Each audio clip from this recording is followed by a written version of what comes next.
Kagulat World, isang pangalan ang patuloy na nagpapakaba sa mga pinakamalalaking bituin ng women's tennis, Alexandra Ayala. Sa loob lamang ng ilang buwan, ipinakita ng 21 anyos na Filipina sensation na kaya ni makipagsabayan sa pinakamahusay sa mundo. Mula sa kanyang impresibong grass court campaign hanggang sa makasaysayang panalo laban kay Ting World number 2. Elena Rybakina sa Berlin Open, unti-unti nang nababago ang pananaw ng tennis world tungkol sa kanya. At ngayon, habang papalapit ang Wimbledon Championship sa London, England, isang napakalaking posibilidad ang pinag-uusapan ng mga fans. Paano kung magtagpo sina Alexandra Ayala at Aryna Sabalenka? Ito ang matchup na maaring magpagulo sa buong tournament. Si Sabalenka ay isa sa pinakamapanganib na manlalaro sa WTA Tour. Kilala siya sa napakalakas na serve, agresibong forehand, at kakayahang tapusin agad ang mga puntos. Kapag nasa kanyang pinakamahusay na laro, kaya niyang dominahin kahit ang mga elite players sa loob lamang ng dalawang set. Ngunit may isang bagay na maaring maging sandata ni Alexandra Ayala, ang kanyang walang takot na pag-atake. Sa mga nakaraang linggo, ipinakita ni Alex na hindi siya natitinag kahit kaharap ang mas mataas ang ranking. Hindi siya umaatras sa mahabang rallies, mahusay siyang magbasa ng laro at lalo pang lumalakas ang kanyang kumpiyansa sa damuhan. Ang Wimbledon ang tournament kung saan madalas lumalabas ang mga pinakamalalaking sorpresa. At kung may isang racing star na kayang gulatin ang buong tennis world, isa si Alexandra Ayala sa pinakamalalakas na kandidato. Hindi na siya basta promising prospect lamang. Isa na siyang lehitimong banta. Kapag nagkatapat sila ni Sabalenka, tiyak na susubukin ni Alex ang kanyang bilis, consistency, at matalinong shot selection laban sa mating power game ng Belarusian superstar.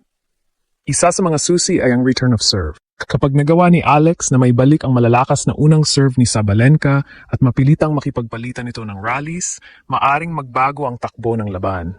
Kilala si Alex sa kanyang matatag na baseline game at kakayahang gumawa ng matatalinong anggulo na maaring magpahirap kahit sa pinakamalakas na hitters. Isa pang mahalagang aspeto ang composure. Sa Berlin, ipinakita ni Alexandra na kaya niyang manatiling kalmado kahit laban sa mga mas mataas ang ranking. Hindi siya nagpapanik kapag nahuhuli sa puntos at patuloy siyang naghahanap ng paraan upang makabalik sa laban. Yan ang klase ng mentality na kailangan sa Wimbledon. Siyempre, kung magaganap man ang matchup na ito, papasok si Sabalenka bilang isa sa mga paborito dahil sa kanyang karanasan, lakas at tagumpay sa Grand Slam level. Ngunit ang tennis ay hindi nilalaro sa papel.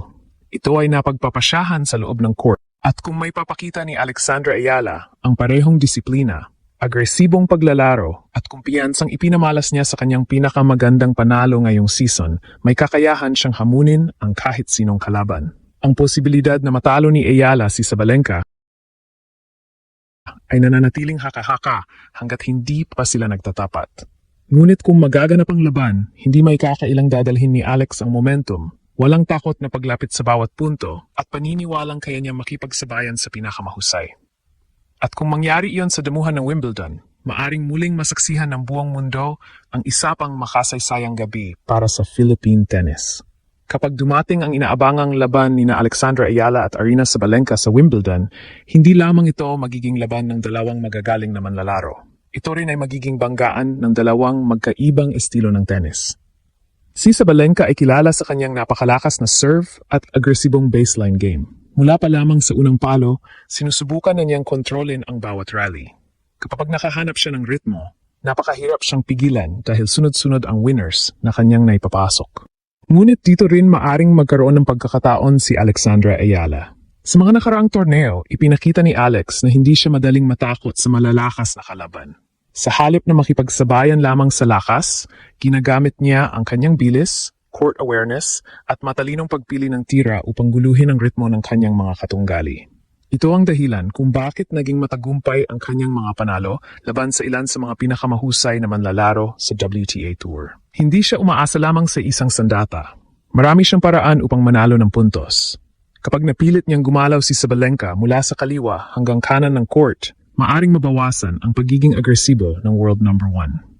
Kilala si Alex sa kanyang kakayahang magbukas ng court gamit ang kanyang left-handed angles, lalo na kapag nakapagdikta siya ng mahabang rallies. Isa pang malaking sandata ni Alex ay ang kanyang mental toughness. Sa tuwing nahaharap siya sa mas mataas ang ranking, tila mas lalo siyang nag-iging determinado. Hindi siya madaling mawala ng kumpiyansa kapag nahuhuli sa score. Sa halip, patuloy siyang lumalaban sa bawat punto hanggang sa huling bola. Ang ganitong klase ng mindset ang madalas makita sa mga manlalarong nagkakaroon ng breakthrough sa Grand Slam. Hindi rin may kakaila na malaking tulong ang kanyang mga karanasan sa grass court ngayong season. Nakapagkampeon siya sa Birmingham at umabot sa semifinals ng Berlin, kabilang ang panalo laban kay Elena Rybakina. Ang mga resultang ito ay nagpapatunay na mabilis siyang natutong mag-adjust sa damuhan at mas lumalakas ang kanyang kumpiyansa sa ibabaw na ito. Kung sakaling magkaharap sila ni Sabalenka sa Wimbledon, tiyak na magiging paborito pa rin ang Belarusian star dahil sa kanyang karanasan at matataas na tagumpay sa Grand Slam tennis. Ngunit ang pressure ay maaari ring mapunta sa panig ng world number 1. Kapag ang mas mababang seed ay naglalaro ng malaya at huwag natatakutan, madalas itong nagiging napakadelikadong kalaban. Iyan ang posibleng maging sitwasyon ni Alexandra Ayala. Kung mapapanatili niya ang mataas na first serve percentage, may iwasan ang maraming unforced errors at magagawang pahabain ang mga rallies laban kay Sabalenka, magkakaroon siya ng pagkakataong ilagay sa alanganin ang isa sa pinakamalalaking pangalan sa women's tennis. Siyempre, walang makapagsasabi ng magiging resulta hanggat hindi pa ito nangyayari sa loob ng court. Ang anumang prediksyon na mananalo si Alex ay nananatiling opinyon at haka-haka lamang. Ngunit isang bagay ang malinaw. Hindi na tinitingnan si Alexandra Ayala bilang isang batang umaasang makasabay lamang sa mga elite players. Ngayon, pumapasok na siya sa bawat torneo bilang isang manlalarong may kakayahang magbigay ng malaking sorpresa. At kung sakaling magtagpo sila ni Aryna Sabalenka sa sagradong damuhan ng Wimbledon, hindi na ito basta laban ng underdog laban sa paborito. Ito ay magiging pagkakataon ni Alexandra Ayala na subukang magsulat ng panibagong kabanata sa kasaysayan ng Philippine tennis. Habang papalapit ang Wimbledon Championships, mas tumitindi ang pananabik ng mga tennis fans sa buong mundo.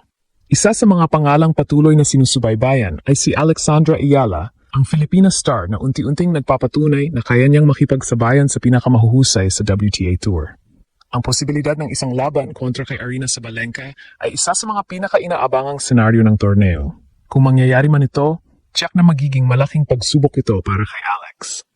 Sa isang panig ay naroon ang world number 1 na may napakalawak na karanasan at maraming tagumpay sa pinakamalalaking torneo. Sa kabilang panig naman ay isang batang manlalaro na mabilis ang pagangat at dumarating sa Wimbledon na may mataas na kumpiyansa matapos ang magagandang resulta sa grass court season. Anuman ang maging kahihinatnan, ang patuloy na pag-angat ni Alexandra Ayala ay isa na makasaysayang tagumpay para sa Philippine tennis.